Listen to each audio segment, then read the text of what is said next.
операцията. Операцията дойде сутринта на нея. Да, може би малко бях притеснена, но от друга страна доктор Мор, който щеше да я прави, той е млад, но още първия път, като го видях, така излъчваше това чувство, че човека знае какво прави. Мисля, че това му е призвание, че той го прави, защото това иска да прави. Това му е живота, той го живее и със сигурност знаех, че съм в доста добри ръце. Операцията тя мина успешно. Събудих се след опойката там и Милена, съпругата ми, дойде да ме види. Малко след това дойде и Рима, координаторката, която е прекрасен човек. През цялото това време тя ми оказваше ми подкрепа, но хората от рускоговорящия свят, те имат една такава особена душевност, която аз забелязах там. Те не са веднага открити с тебе. Те не показват емоцията си веднага пред другите хора. А от друга страна, малко ги разбирам там, защото те са хора, които работят с раково болни. Една част от тези хора, те почиват, умират просто. И ако всичката тая емоция сложиш вътре в себе си и за всеки направиш някаква такава връзка емоционална, най-вероятно ще ти е трудно да го понесеш. Рима виждах така една прикрита емоция, че на съпричастност към мене, но тя стремеше се някакси да не го покаже. И като бях в болницата там, след опойката, с всичките тия неща, с тук не катетъра, това дрен, и излизаш там от опойката и тя дойде и тя да ме види и си беше пуснала тогава косата. И тогава разбрах, че всъщност на нея и пука за мене и затова е решила да покаже по-човешкото си лице. Мисля, тогава и по друг начин се държеше и беше, питаме как си, какво, що дойде чисто човешки да ме види. Както ние тук в България правим свиждане, не като човек, който ти е координатора и те води при всичките хора там, при лекари, там за изследвания, за всичките тия неща, беше дошла да ме види като човек. Извадиха ги там тумора, изследваха ги там нещата, тръгнаха след това да правят терапията. И терапията, тя отнема известно време. През това време ти чакаш. Нямаш много какво да правиш, освен да чакаш. Защото това трябва да се случи. Клетките, те при някои хора се отглеждат бързо, при други хора отнема повече време, при някои хора въобще не се случва да се получи достатъчно добра култура, че да може да ти направят терапия. И аз не е като да не са ми минали и съмнения, и притеснения, но не това беше основното. В смисъл, през всичкото това време съм вярвал, че от това нещо може да има добър резултат за мене и може да оздравея. Клетките се развиваха добре. Една сутрин се обади Рима и каза: Guys, I have great news. И аз викам сега колко пък great news, какви са тия неща, чак толкова. И тя каза: ще ти кажа после, че сега хода на някъде, ще се видим и видяхме се и тя каза, клетките ти много добре се развиват. Нама медицинската сестра, която е от онкологията, ще те запозная там с нея сега, защото тя ще е от този момент нататък през цялата терапия с тебе. Като ти направят там химията и вливките, тя ще е до тебе непрекъснато, но клетките ти много добре се отглеждат. Вече има необходимото количество, от които да направят препарата за вливане, така че ще стартираме терапията и даже най-вероятно ще може да я пуснем по-рано. И след това, след обеда се видях и с Нама. И се запознах. Значи Нама, тя е ангел в човешки образ. Мисля, тя е медицинска сестра, която работи само с онкоболни и с деца много работи. Такива. Не съм сигурен дали тя не се радваше повече от мене, че това нещо се развиват моите клетки. Такава позитивна енергия ми предаде в този момент. Мисля, да видиш някой, който искрено се радва това, че някой човек, дет не го познаваш, не си го виждал, за първ път го виждаш тогава, при него нещата се случват добре, то на практика това то ти дава огромно количество на надежда, че нещата може да имат позитивен резултат за тебе. И хубаво, зарадвахме се много. С съпругата ми разходихме се както обикновено там до близкия парк, който ходехме редовно. На другия ден ми се обадиха сутринта и казаха: хубаво тук с клетките така се развиват, обаче лабораторията тя не може толкова бързо да смогне, защото е много натоварена, така че ще трябва да изчакате пак още малко по същия начин. И сега това малко беше изпитание на човек за духа. Мисля, ти си се зарадвал, едва ли не почваме след една седмица и изведнъж пак ти казват, айде след 2 седмици там. Или както е по график, евентуално след това. Което сега в първия момент малко се разочаровах, после в следващия момент си казаха, то всъщност какво толкова? То реално погледнато, това можеше да чакаш още 2-3 седмици да станат самите клетки. Те станаха по-бързо. И много са добре и хубаво. Сега лабораторията, то технологичен процес е. Хората правят, има други болни и на тях някакви неща, следват там някакви графици. Мисля, ти си там, ще изчакаш. Какво толкова? И така, и видяхме се с лекарката Шърли Гринберг. Тя каза, искам да те видя преди това. И искаме да направим и един контролен пет скенер. Защото предния, който правихме, той е твърде назад във времето. И самата терапия тя е такава, че сега ти се очаква да имаш прогресия през това време от него до сега. А ние трябва да знаем откъде тръгваме, защото след като почнем да правим тази терапия, един месец след това ще направим една контрола, да видим това нещо дали работи. И за да знаем дали работи, трябва да знаем откъде си тръгнал. И понеже предното е било много назад, ние може да видим прогресия, пък ти да имаш обратното и то да работи. Затова ще направим един контролен сега. И аз казах добре и направихме контролния пет скенер. И той излезе. Шиба, болницата, те имат една такава електронна система, дето тя праща ти там SMS, имейли, като нещо има. И на мен сутринта гледам, прати ми SMS, че пет скенера ми е готов. И сега чисто сърдечно си признавам, беше ме страх да го отворя.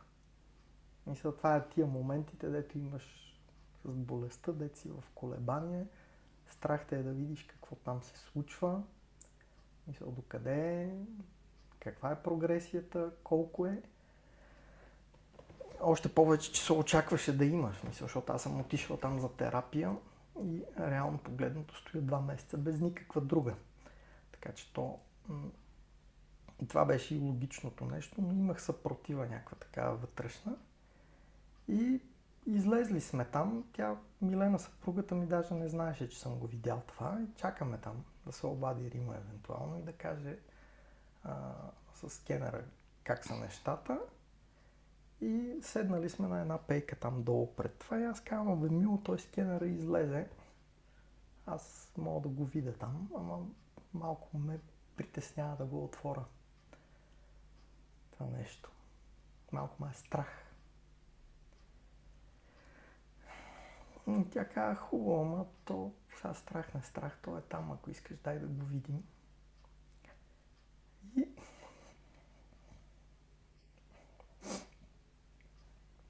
отворих го аз там. То можеш да го превеждаш с Google Translate или с ChatGPT там, което от двете си избереш. Аз с Google Translate снимах му там едни снимки и го отварям и така, деца казва, с треперещи пръсти така го отварям превода и чета.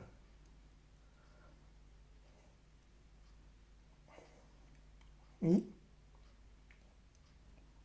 там в скенера пишеше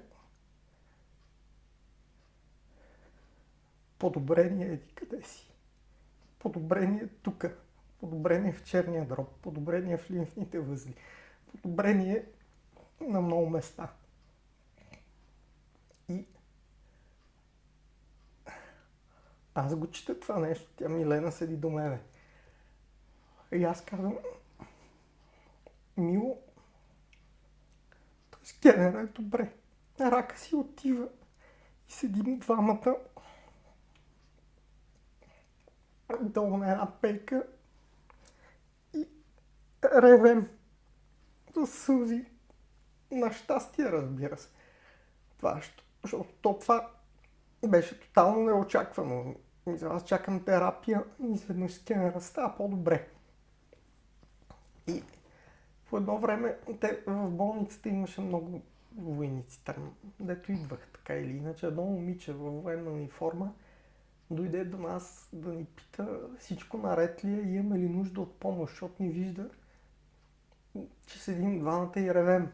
И иска да ни помогне. И аз си казвам, не, то всъщност това нещо е за хубаво. Добре сме. Значи в Израел страшно много хора е такива срещаш на улицата, дето нещо иска да ти помогне. Много хубав народ са евреите. Много хубав. Обаждам сега след малко на Рима.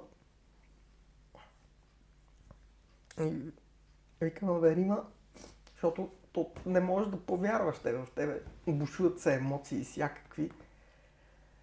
И тя вика, здрасти там. Викам, абе, тук скенера излезе и гледам. Тя, викам, има подобрение, май, така пише. И тя вика, да, аз знаех, че ти ще го отвориш и ще чакаш, даже на Нама съм казала, той сега ще ми взе, тя тук е при мен, Нама, и аз тък му я разправям на нея, той сега след малко ще ми звънне, ще го е превел, ще такова, защото за другите неща така прави и ще ми каже там. И вика, да, знам, сега не знам какво ще правим, те тук гледат го всички, да видят какво ще и аз викам, добре, аз ще дойда да видим там, Нама да говоря и с нея какво ще. Тя вика, е тук при мен. И аз отивам с Милена там, в стаичката на координаторите, дето са, и Нама ме гледа така, ама странно. Мисля, ама много странно така. И вика, ти какво си правил? И аз викам, нищо, викам, там храна се по един какъв си начин, правих тук едни неща с кислородна вода, физиологичен разтвор, това. Иначе всичко нормално, някаква медитация от време на време си пускам, движа се по не знам си колко километра на ден и тя казва: аз такова нещо не съм виждала през живота си.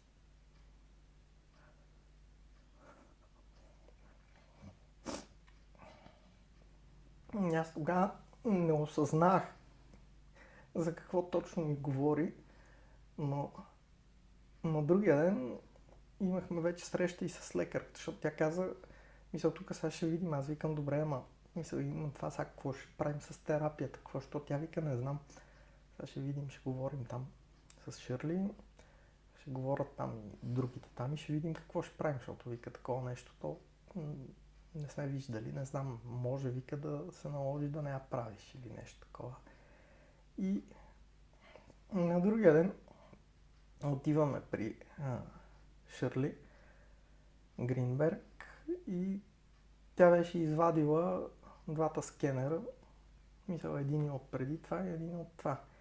И аз вече бях малко или много попреживял това нещо. В смисъл, виждам, че там нещата тръгват на добре и ми е добре, но всъщност още не осъзнах какво точно се е случило, защото то там скенера, те бяха написали подобрение, тук подобрение, там подобрение, еди къде си и толкова, в смисъл, не знаеш, че имаш подобрение, толкова. Това е. И отивам и тя обяснява и вика: сега тук станало е тук нещо, вика, от операцията, от друго, хипотези различни има, но вика, ти в момента имаш подобрение и реално погледнато, вика, аз сега ще ти покажа, ела да видиш тук. Тук ето нещата, как са, ето тук тази метастаза свети, ето тук в черния дроб, това е 2 см, това е не знам си какво си, тук имаш в еди коя си кост, не знам си къде си и така нататък. Ето и от другата страна и от другата страна нищо не свети. И само там една костица имаше долу на кръка. Дето... И аз викам: добре, къде е това подобрение? Къде не свети?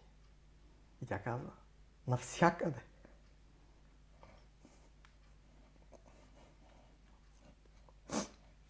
И аз тогава вече разбрах какво ми казва. Значи след 3 дена трябваше да почвам химиотерапията, подготвителната, и след това, след още 5 да ми правят вливания. Контролният PET скенер, той всичките метастази, които имах, бяха изгаснали. Мисъл, което на медицински език означава, че рака всяка вероятност е мъртъв. Мисля, че го няма. Че те остават някакви следи, но метаболитна активност като липсва, защото тумора той обикновено взима много глюкоза, затова свети там на PET скенера. Така работи самия PET скенер. Те ти вкарват радиоактивна глюкоза, изотоп там някакъв, който раковите клетки го усвояват приоритетно пред другите и затова там, понеже те повече усвояват тази глюкоза, то затова свети там.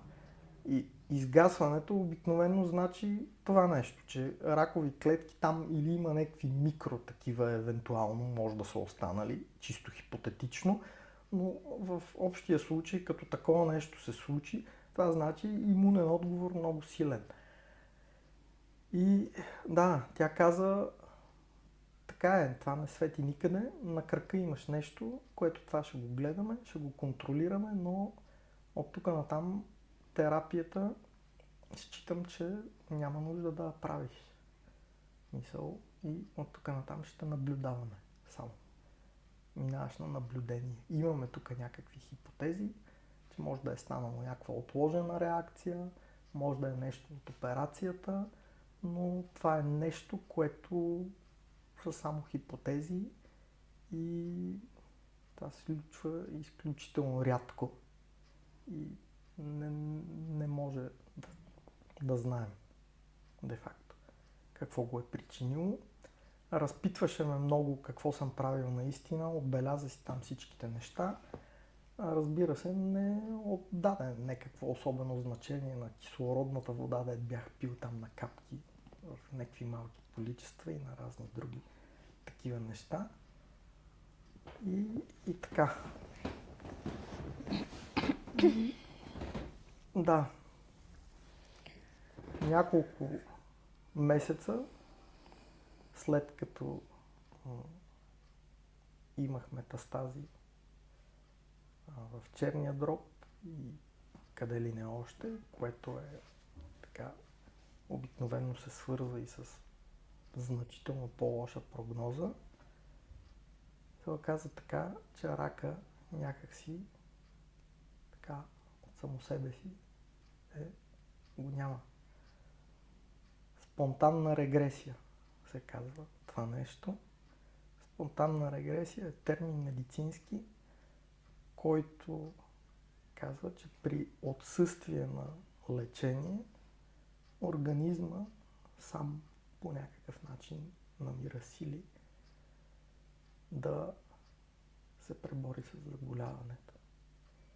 И след това реших, че трябва да отидем с жена ми и да посетим и Божи гроб в Йерусалим, защото така го усещах и защото знаех, че това нещо е дошло от Бог.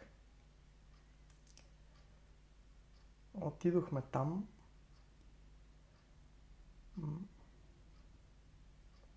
Там видях най-красивия изгрев в живота си. Най-красивия изгрев въобще. Йерусалим, то е едно място много специално. На всеки бих препоръчал да отиде да го види какво е. Там са всичките религии, събрани от водещите световни на едно място. Там е и свещено място и за юдаизма, свещено място е за мюсюлманите, там е и Божи гроб за християните. Значи вечер, като чуеш молите как пеят, то това трябва да се чуе, трябва да се преживее. То разбираш, че те всъщност всички сме еднакви, всички сме едно, че те всички се молят на един и същи Бог.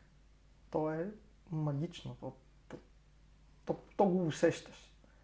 Мисъл, вечерта пеенето в Йерусалим, то така ме докосна навътре, вътре в мене, в сърцето, че то трудно е да го опиша с думи. И да, след това прибрах се тук в България. След 3 месеца отидох на контролен преглед. За контролния преглед ме беше много страх. Чисто сърдечно си признавам. Преди това беше ми всичко приповдигнато. Тогава като отидох и направо си мислех, че ще има рецидив. Така или иначе, с някакво... Не знам поради какво такива емоции ме бяха налазили, но беше така. Влади, ще се позволя да те прекъсна тук. За да те попитам, това е огромен контраст в преживяванията. И както диагнозата и болестта сама по себе си само за себе си силно преживяване, това да видиш отсъствието на болестта е не по-малко силно и въздействащо. И то в такъв период, в който не знам какво е минало през главата ти. Ето, предстои ти контролен преглед. И ти си между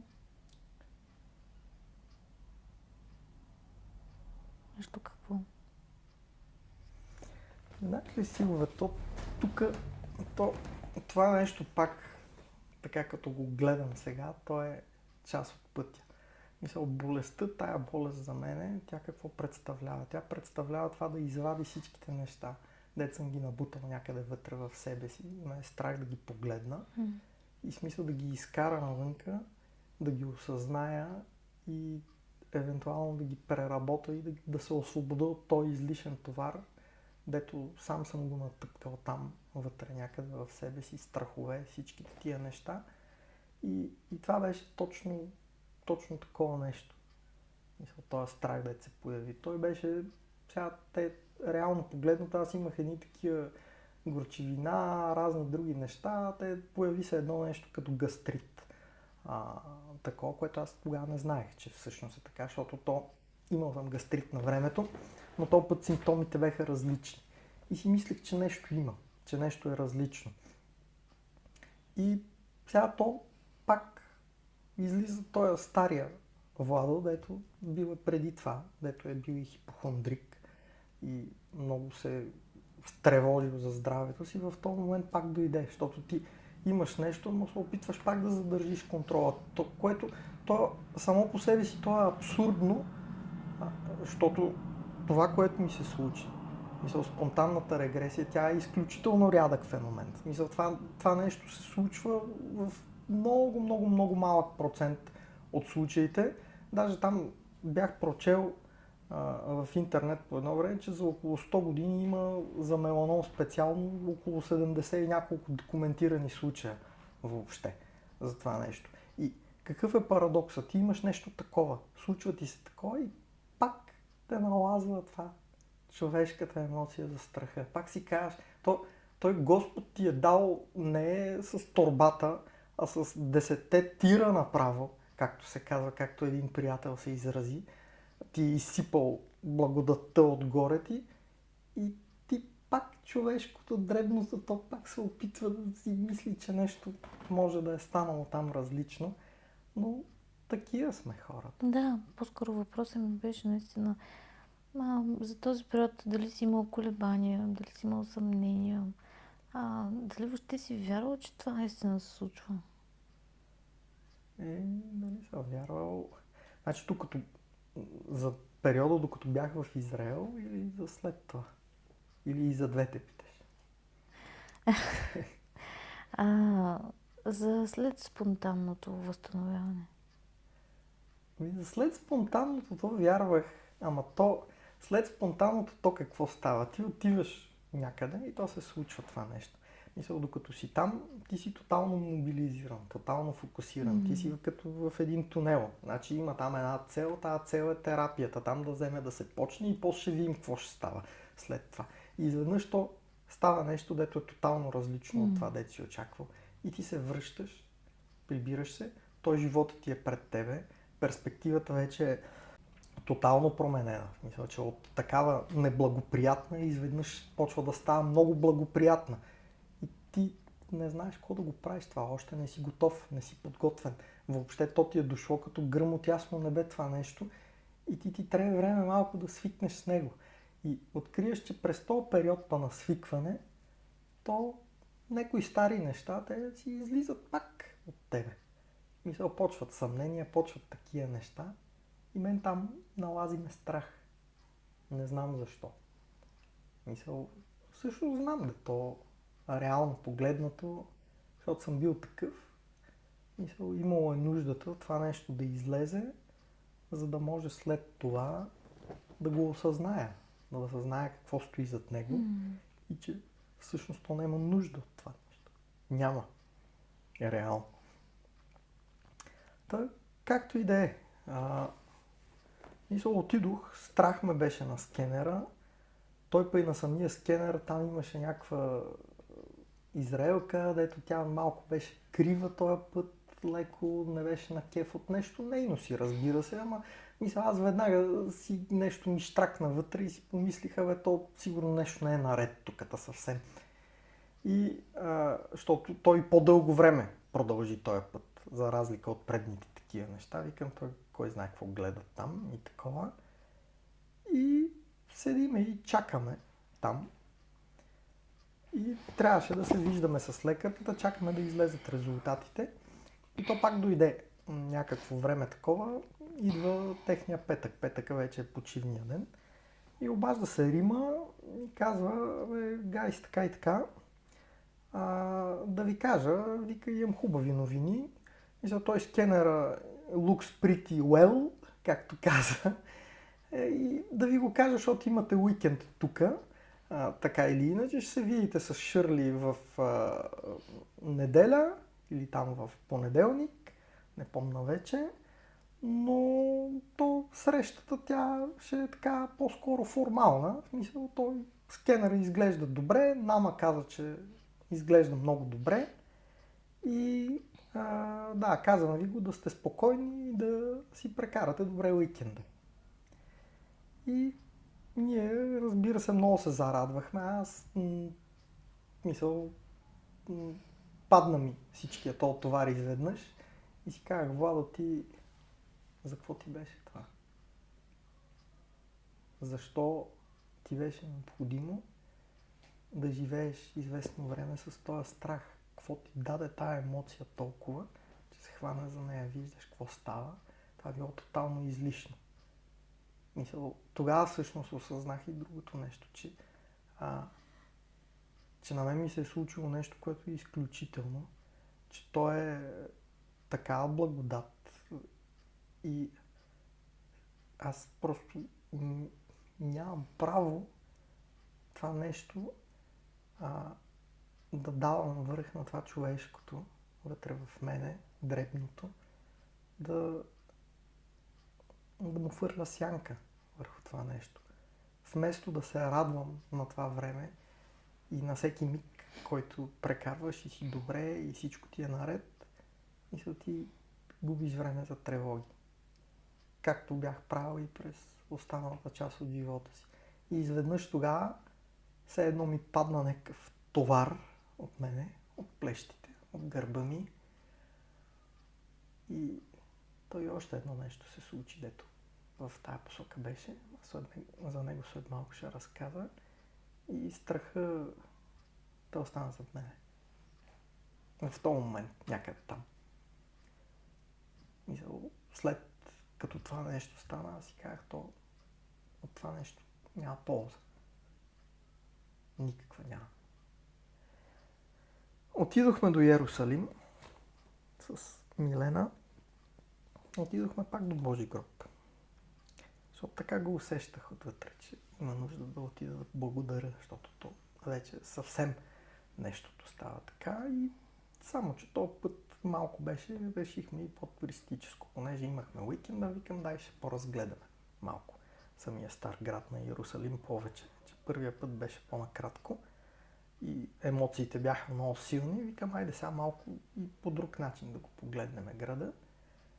И се поразходихме. Така, из него ходихме до стената на плача. Там джамията не можахме да видим, защото нещо бяха затворили.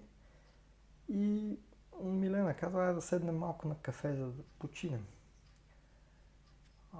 Че доста походихме и аз казах, добре, ама пие ми се тук някакъв сок, да намериме някое такова, дето примерно те в Йерусалим, в Стария град има такива местенца, дето правят различни фрешове там. От нар тогава му беше сезона, от манго, примерно, и от мангото му беше сезон. И викам, аз искам един от манго. Ще пия, пък ти ще пиеш кафе, аз кафе не пия, знаеш. Така че все дай да намерим едно такова.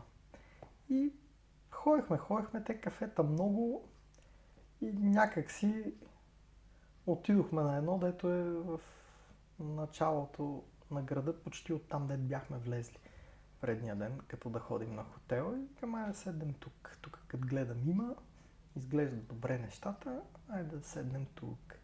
Седнахме там, имаше едни холандци, дето така шумна групичка по-голяма, те си говореха с собственика, той е такъв един доста добър човек, черпини там и някакъв чай, освен тия неща. Слушам го, аз си говорят, какво си говорят те. И те казват ми, ние тук ще ходим към Витлеем. Той вика, колко ще ви вземат? той вика 400 шекела, примерно, той вика, те ще ви това е обир направо, искате ли аз ви да ви закарам? И аз му викам, той добър търговец е човека. Те тук в арабския квартал всичките са такива. То между другото Божи гроб е в мюсюлманския квартал. Мисля, там живеят мюсюлмани. В края му. А това кафе беше в другата част, дето па там са мюсюлмански магазини само, така да се каже. И аз по едно време се заглеждам вътрешността на кафето и виждам вътре една икона.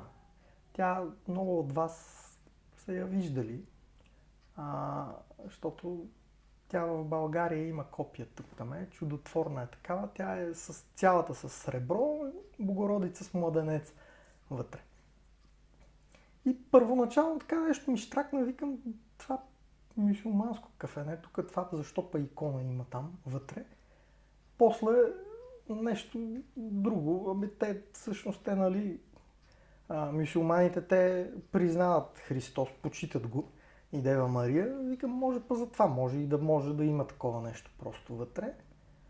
И човека дойде там, викна го да платим сметката и той вика, вие къде сте тук, какво сте?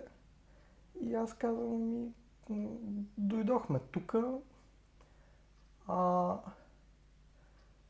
казвам да поразгледам, да отидем до Божи гроб. Ходихме и той казва, аз съм единствения християнин тук, наоколо.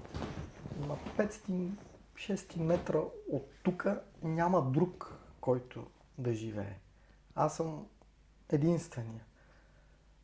И аз му казах, добре, аз ходих до Божи гроб да благодаря на Бог, защото имах рак и вече съм чист. И той ме погледна и каза, и аз имах рак, и аз съм чист. И ме прегърна. И да, това, което ми се случи, аз никога не съм бил атеист. Тотален атеист да бях, щях да повярвам. Мисля, случайностите, като станат много, те вече показват някаква синхроничност, която тя не е случайна. Мисля, той е човек, който срещнах в началото, дет ми даде надеждата. В този магазин неговия нямаше да влеза никога. Малко сбутано магазинче, продава ортопедични неща. Мисля, какво ми трябва на мен ортопедични неща? Ако не бях видял тия джапанки, че не си бях помислил, че ги няма, нямаше да вляза. А то целта е била да вляза, да ми даде надежда. Това другото, това кафе, те можеше да седнем в 30 други по пътя. Как точно там отидох? Така. Нещо друго, дето тогава се случи, като бях с най-големите си страхове на летището, като отидохме и служителката там разпитваме. Къде сте, какво сте? Аз нещо имах съпротива, обаче да й разказвам за какво сме там. Защото преди това, предния път им обяснявах, че съм бил, че имам рак, че такова, казах тук, идвах преди за лечение, пък сега идвам на контролен преглед. И тя поглежда там и казва, ама вие повече време сте стояли, да, викам 2 месеца бяхме тук.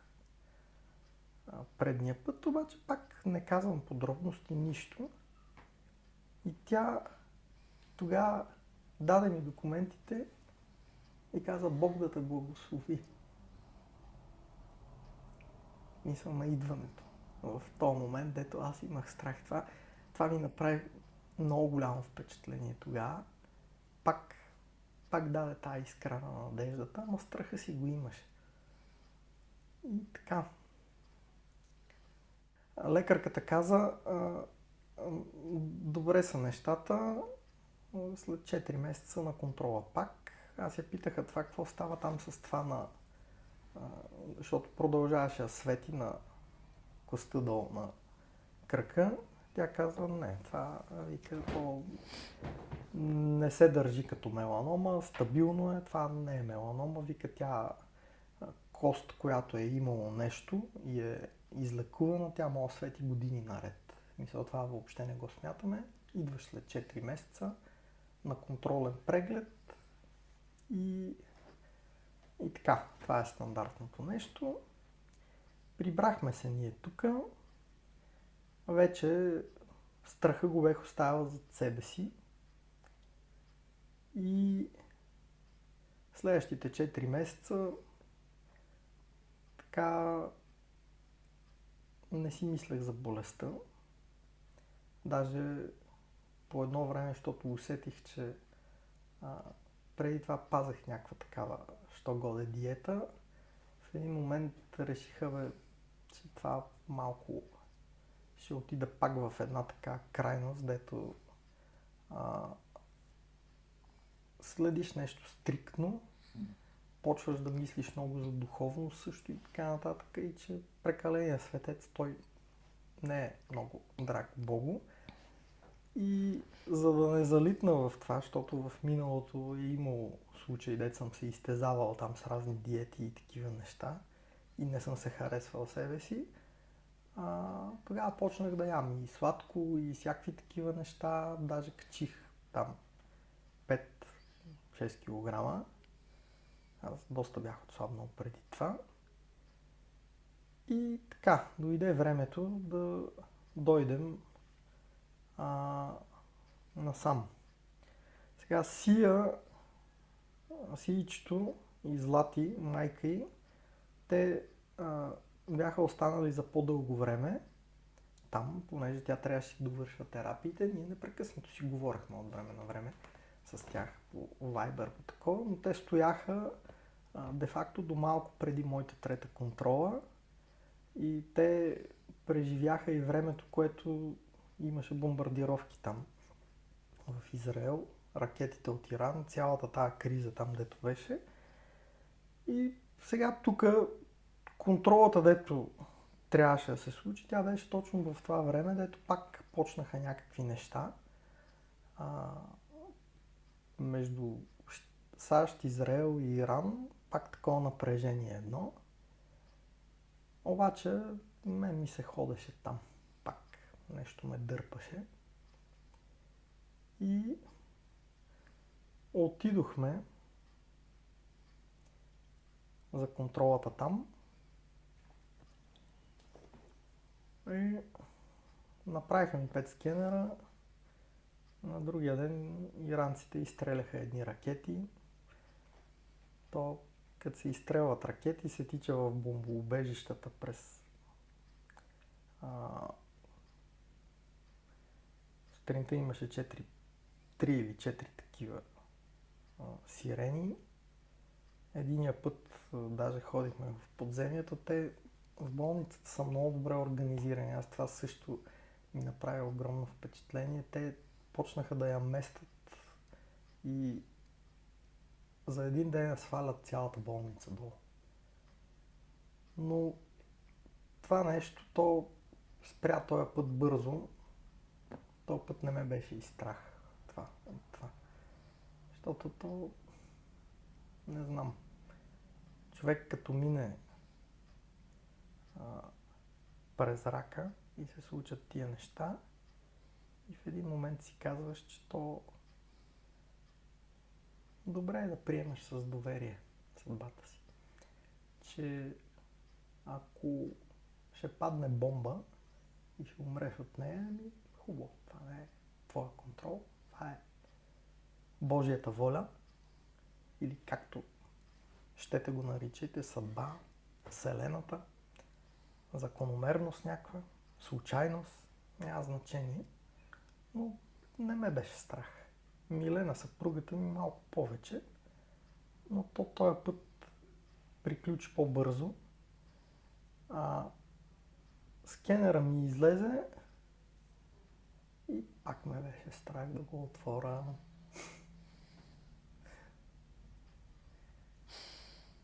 Не очаквах този път. Мисля, че 4 месеца живях без никакъв страх.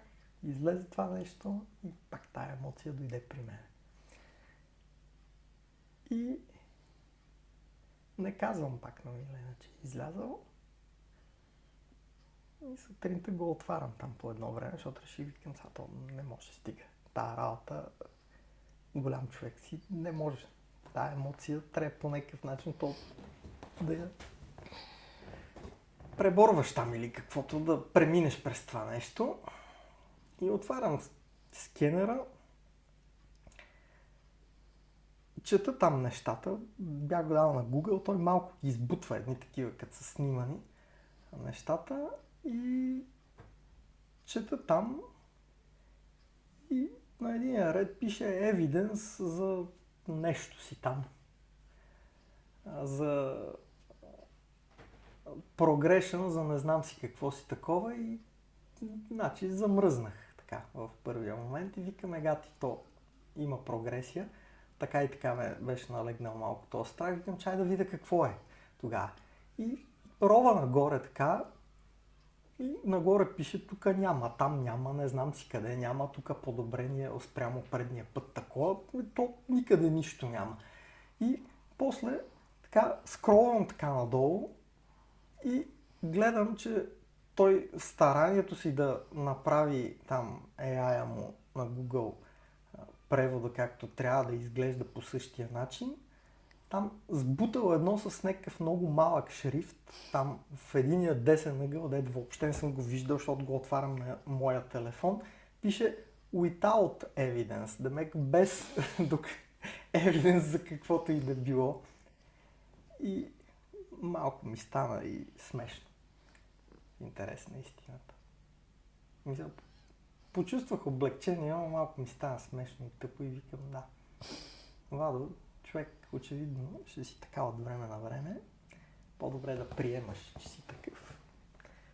И че се случва това нещо, да не му обръщаш много внимание, че си такъв, да не се съдиш много за това, че си такъв и всякакво. Страх, чат-пат има, нормално. Такъв си. И Милена, понеже се дипломираше, пък там обстановката не беше ясна. Това колко ще ескалираш, има ли пак война, няма ли да има война, че може да отменят полети. Тоя път решихме да летим бързо, по най-бързия начин. И намерихме там един полет през Гърция, пътувахме там 24 часа с малко време и така нататък, като между другото всичкото това свърши. Мисля, това беше, ама то не знаехме. Така или иначе, пък имаше шанс да... Защото толкова нещо стане, не че толкова ме притесняваше нещо, че ще вземе да ни се случи, просто тя може да се наложи да го пропусне там, защото те, Анастасия, всичкото и Злати, така да, тя баща й беше по това време, те 2-3 седмици не можеха да излетат от Израел. Мисля, те, всичко беше наред, терапията й минала, тя беше оздравяла, но нямаха как да излезат от там. И аз притеснявах се от това нещо, че ако стане, може да не намериме полети. Намерихме един бързо, тръгнахме си. Тя, Рима каза, Шърли, мога да се видите с нея и онлайн този път, нещата са наред. Нала каза, че скенера е добре. И така.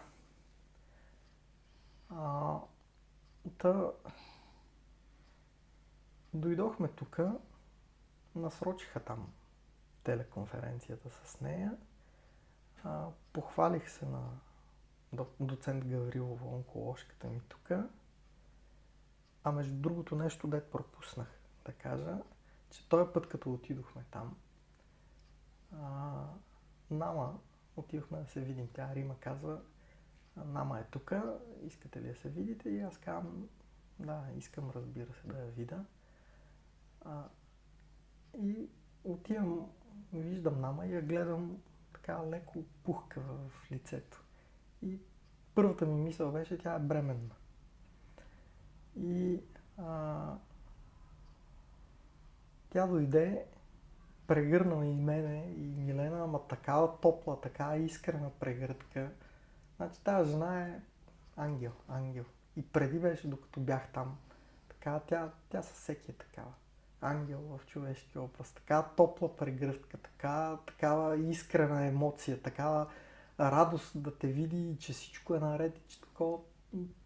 Много, много беше разтърсващо такова. Едно. Та, мама бременна. Идвам тук, доцент Гаврилова и тя бременна. Обаждам се с Ширли там на разговора. Тя каза ми нещата този път са по-добре от преди. You have no evidence of disease. Което лекарите по принцип така изчакват някакви неща, но казват някакви, но тя този път беше много по-така, как да кажа, не по протокол. И каза едно нещо друго. Виждаме тук нещо на простатата ти, те такива неща виждаме, вика, много. В мъже на твоята възраст то е нормално. Имат изменения хората и така нататък. Обаче там той лекар е написал този от това. Пусни си един PSA тест. Погрижи се за това нещо, защото се очаква да живееш дълго. Което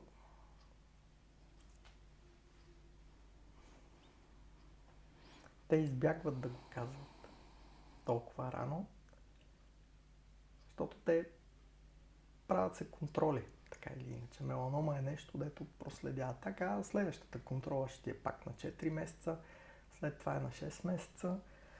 Ще минем на такива неща и така каза.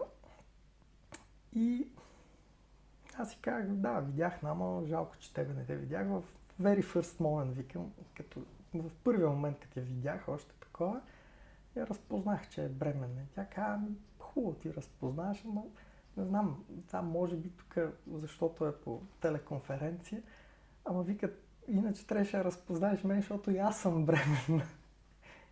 Та, в един и същи момент едната онколожка, тук доцент Гаврилова, Ширли и Нама, и трите са бремени, което е просто прекрасно.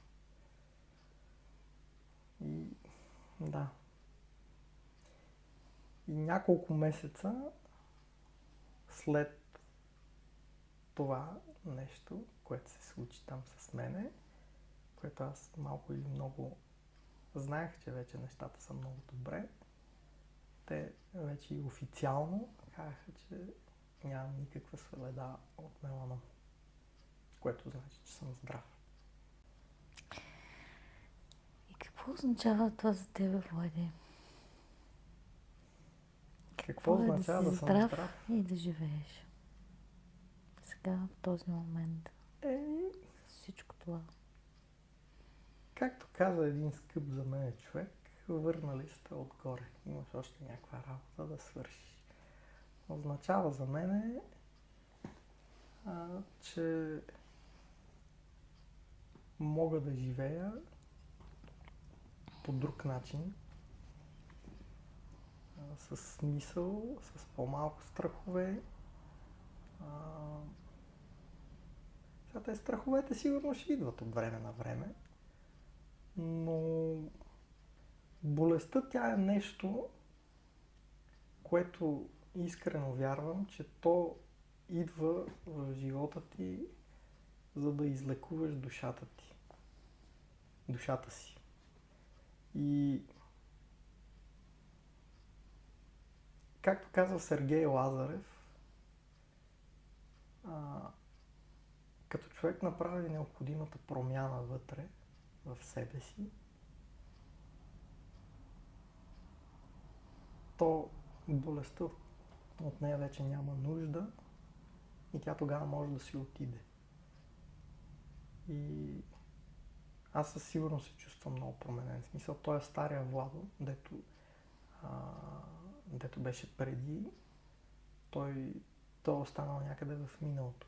Мисъл, носа си неща от преди заедно с мене, но по съвсем различен начин вече гледам и на живота, и на себе си, радвам се на дребните неща, на малките неща, имам доверие в съдбата си, А, този страх от смъртта, дето да се притесняваш от време на време какво ще бъде, той е в някакви моменти, защото все пак сме хора, но в никакъв случай той не е нещо, което е определящо. В смисъл, тия моменти вече все повече успявам да ги разпознавам и реално погледнато, то в крайна сметка важното е да живееш живота толкова колко ти е даден смислено, а не в страх от това как ще умреш, защото всеки ще умре, така или иначе. Така че това нещо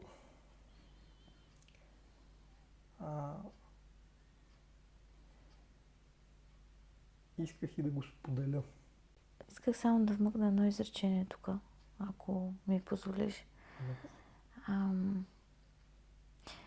Това, което чувам аз и което всъщност ми прави впечатление, не говоря за всичко до тук, прави ми впечатление, че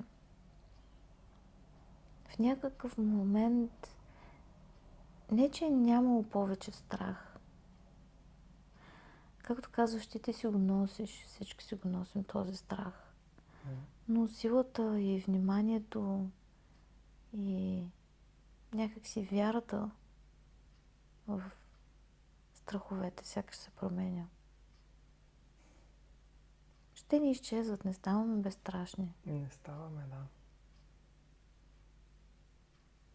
Не ставаме, но то... Не ставаме и ангели. Не ставаме ангели, не ставаме безстрашни, не ставаме... Всеки си носи си неговите неща, страсти всякакви. От време на време ти се появяват негативни емоции. Човек не трябва да бяга от тях.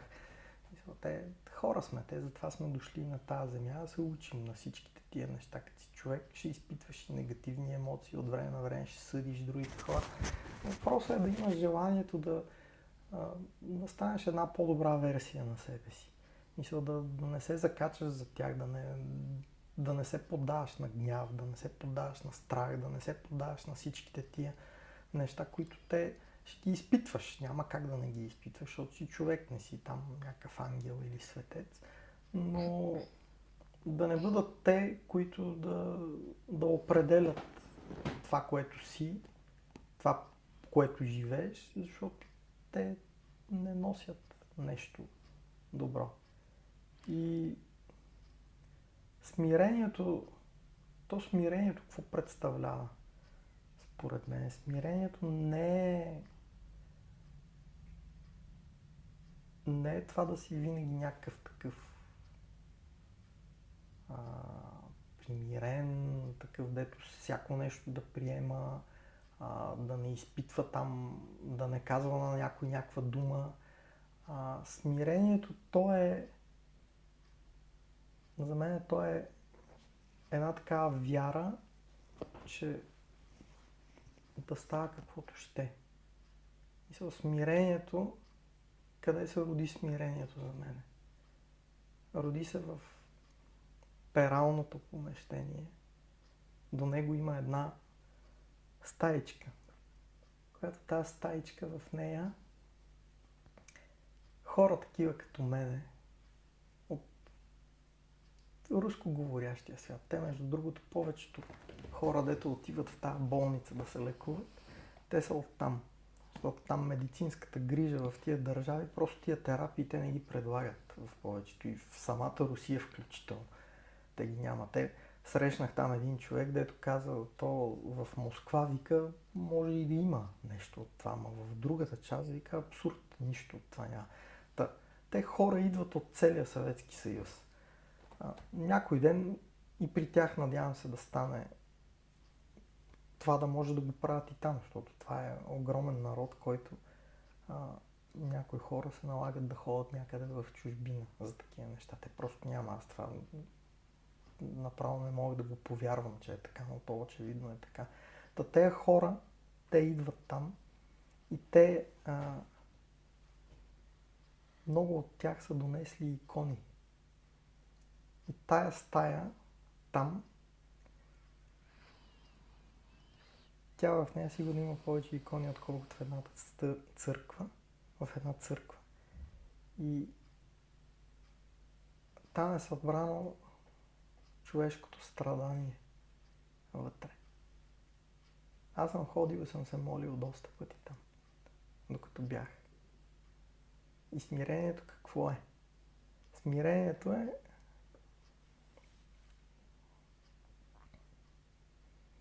да лежиш там на пода, да си на колене, с чело в пода и да кажеш: Господи, да бъде Твоята воля, а не моята.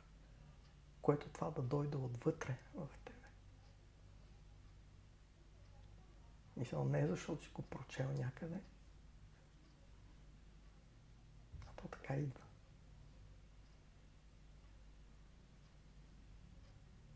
И после ти пак ще изпитваш някакви емоции, защото си човек. Но смирението е точно това. Да вярваш, че има една такава воля, която тя е по-голяма от твоята. Може да й кажеш Бог, може да й кажеш съдба, може да й кажеш случайност. И да знаеш, че то не зависи от тебе, това, което ще се случва. И там някъде се ражда и едно такова доверие към съдбата ти, дето то те освобождава от много голям товар. Много, много голям. И аз в момента вярвам, че всичко, дето се случва, е за добро. Понякога се ядосвам. Но гледам да е за кратко. И то наистина, този Владо, дед беше преди, той искаше да контролира, искаше да се ядосва, искаше да наказва някой за това, че нещо му е причинил. А той Владо в момента вече си мисли, че както казва Лазарев, не знаеш кое нещо от какво ще те предпази. И смисъл, че това, че нещо ти се случва лошо, и на този свят не си дошъл, за да ти се случват само хубави неща. Мисля, че ти се случва и от едното, ще ти се случва и от другото. И важно е и едното и другото да ги приемаме вътрешно по един и същи начин. Мисля, външно може да се борим срещу лошите неща, да ги отхвърляме, но не трябва да си ги слагаме вътре в сърцето и да трупаме отрова и негативни емоции, особено спрямо други хора, защото всички сме едно и всеки от нас прави грешки и аз определено вярвам, че тия неща, които изпитваш към другите, те са бумеранг, който в един момент се връща и към тебе. По-скоро ми се искаше да ти споделя. Давам се сметка, че първият път, когато чух за твоите преживявания, е било периода след първия позитивен скенер. И тогава много силно се впечатлих, не че сега не се, но сега вече имам и цялата история. Много силно се впечатлих от цялата човечност и добрина, която ти си срещал по пътя си. И още тогава си казвах, колко малко ни трябва на нас хората и колко лечебно може да бъде дори и нашата връзка и общуване помежду ни. Това да си отвъд предубежденията. Това да можеш да си човечен и отворен към всеки човек, всяка раса. Това да се радваш, както каза ти, за чуждото щастие, за чуждото здраве, като за свое. Това да вдъхнеш надежда, че ще пиете кафе отново.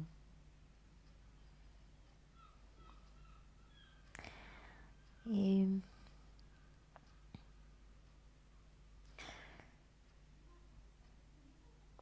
по една или друга причина това ме потикна и така още тогава те попитах дали в някакъв момент би искал да споделиш всичко, което си преживял. Защото и аз, както тебе, вярвам, че всичко това трябва да бъде предадено напред. И в някакъв момент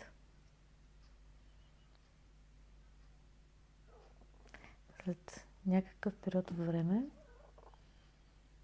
всъщност се оказва, че това вече се случва.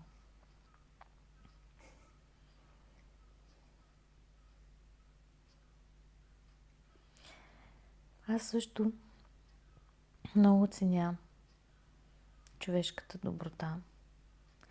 И много пъти в живота ми случайни и непознати хора са правили добрини, благодарение на които съм оцеляла и благодарение на които съм човека, който съм сега. Един от тези хора, аз много исках да се отблагодаря обратно, да върна обратно жеста, помощта, да по някакъв начин да благодаря на човека. И тя ми каза, че най-добрият начин да й върна доброто и да й благодаря е като го предавам напред. Скоро гледах един филм такъв с едно детенце и с Брус Уилис. И то беше точно това. То направи една така игра. Предай нататък. И то не му се получаваха нещата. И се опитваш се някой да направи по-добър, да му помогне и там нещо искаше трима да намери. И то не се получаваше. Аз гледах го така на части, на парчета, някак си там една вечер между някакви други неща, но идеята беше точно така. Играта беше предай нататък и че като всеки вземе да прави добро и да го прави на другите хора, то като станат много тези хора, света става по-хубав. И реално погледнато в момента се опитвам да правя това, да предавам нататък. Защото това, което ми се случи на мене, то е нещо, което е надежда за други хора. В смисъл, аз тази история съм я споделял с няколко човека. Няколко от тях искрено ми споделиха, че това нещо им е дало надежда. Една жена, за съжаление, тя почина. Това не е в моята власт да излекувам някой или нещо да такова. Мога да помогна с вяра. Мога да помогна с молитва за някой. Но лечението то е във всеки. И всеки би могъл да го постигне. Но докато бях в Израел и докато чаках тая терапия, имаше две такива истории, които едната беше на човек, който в Америка е бил минал през всичките терапии възможни и в един момент му казвате то вече няма какво да се направи и се отиди и си уреди наследство там. завещанието, защото реално погледнато си на терминален стадий и няма какво да стане с тебе. И той тогава успя да намери точно тая тилтерапия, която е била в клинично проучване. И малко преди Коледа, преди да влезе в нея, му намират метастаза в мозъка, която го вади от това нещо. Той обаче не се отказва, правят му бързо една операция там с радиохирургия, махат я тази метастаза, показва се там, че е стабилизирано. В последния момент, 2 дена преди да затворят проучването за пациенти, го включват вътре. И той, Крис, минава през това нещо и след това оздравява. И 5 години след това нещо продължава да бъде здрав и решава, че трябва да го споделя с всички това нещо, защото аз изпаднах тук в някакъв бърнаут, такъв от това какво правя и други работи, и почнах да правя и това. Да споделям, да обяснявам за тилтерапията, за ползите, да давам надежда на други хора. Другата история беше на една жена, англичанка, която пак с меланом, тя имаше 20 операции, 20 хирургични интервенции, с които и бяха махали тумори някакви. Рецидив. През това време беше родила и дете, докато е била с меланом. В някоя от тия кратките ремисии. И в един момент пак стига до никъде. Вече няма какво да правят повече. Детето и малко, мисля, че беше там на 5 години или нещо такова по това време. И тя решава да отиде точно в тая болница Шиба в Израел за тази терапия.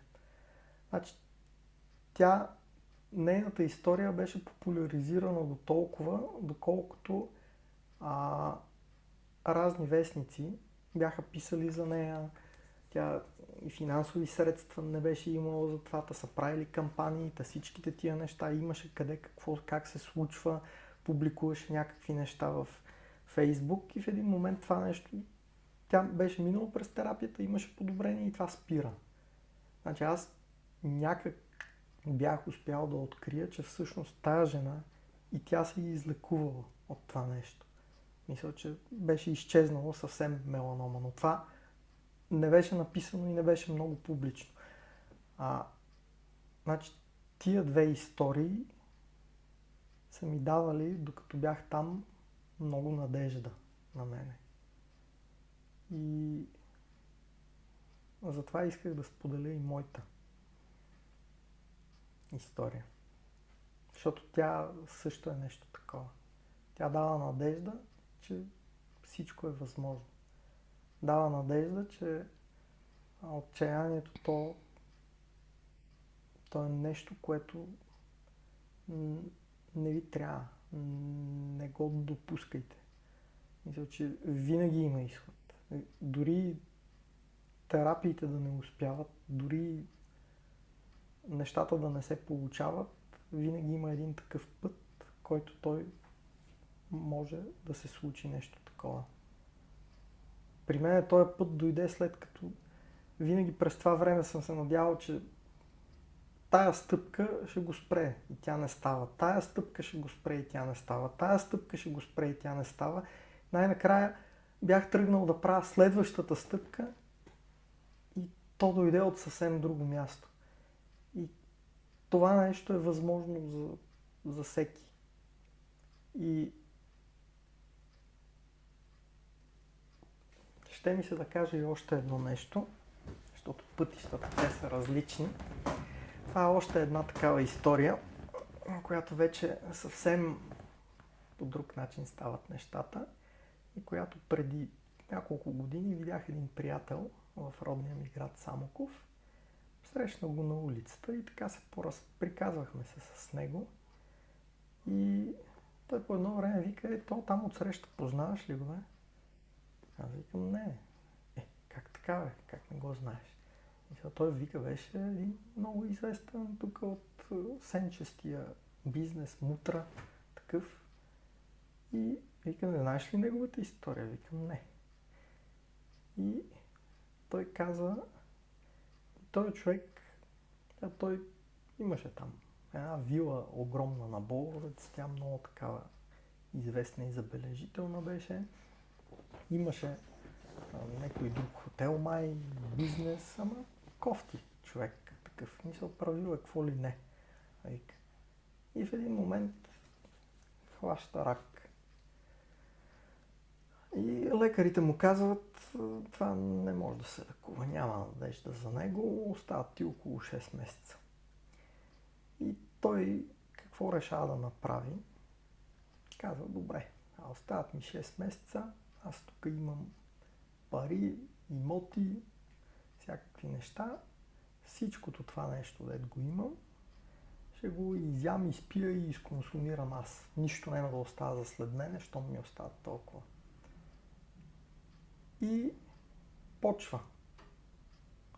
Мисля с всичко. Всички пороци, дето мога да се сетите. Жени, наркотици, пиене, нон-стоп купон. И изяжда и изпива всичко. И прахосва. И се оправил. И казва, приятеля ми казва, сега в момента работи като пазач. Живее в къщата на родителите си, защото всичкото преди това, дето го е имал, го няма, но е здрав. Така че пътища, те различни. И казвам го това,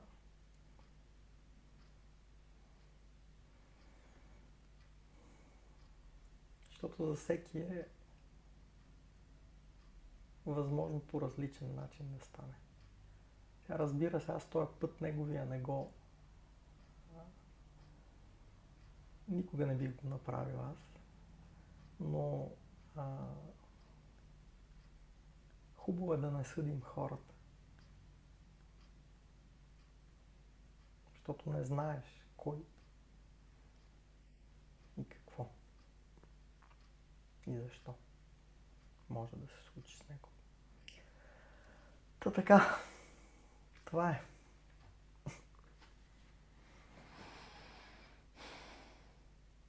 Да. И като за финал, можем да кажем, че тук не препоръчваме каквито и да е видове пътища, терапии, техники. Всъщност, надявам се, става ясно, че има и един друг фактор.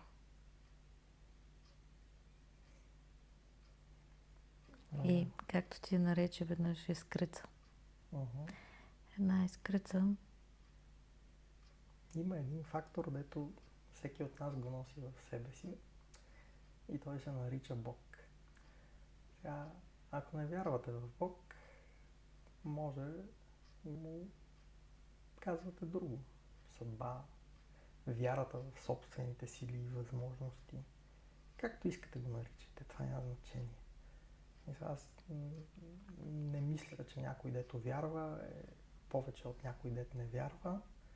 Вярата помага доста. Но пътищата, те са много и те са различни. Това, което съм правил, ако някой иска, сигурно бих му го споделил. Но не вярвам, че това само по себе си то е довело до нещо. И то е било за мен съзнателен избор, че искам да го направя.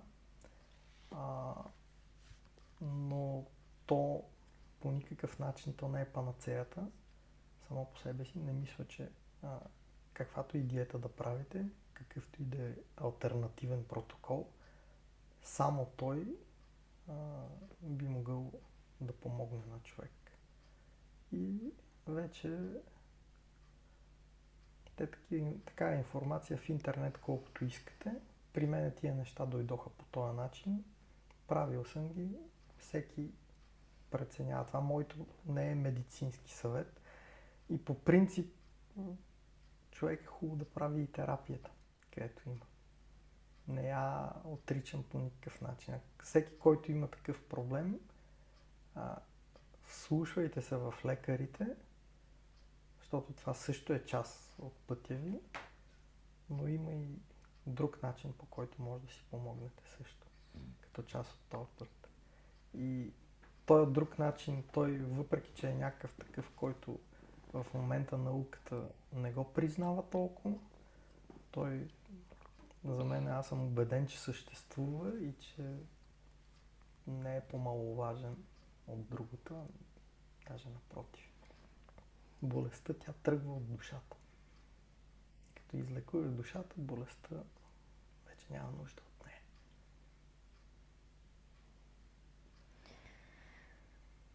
Имаме път, имаме промяна, имаме излекуване. Пътя за всеки е различен. Имаме надежда. Имаме една необикновена, много човешка, споделена история, за която много ти благодаря.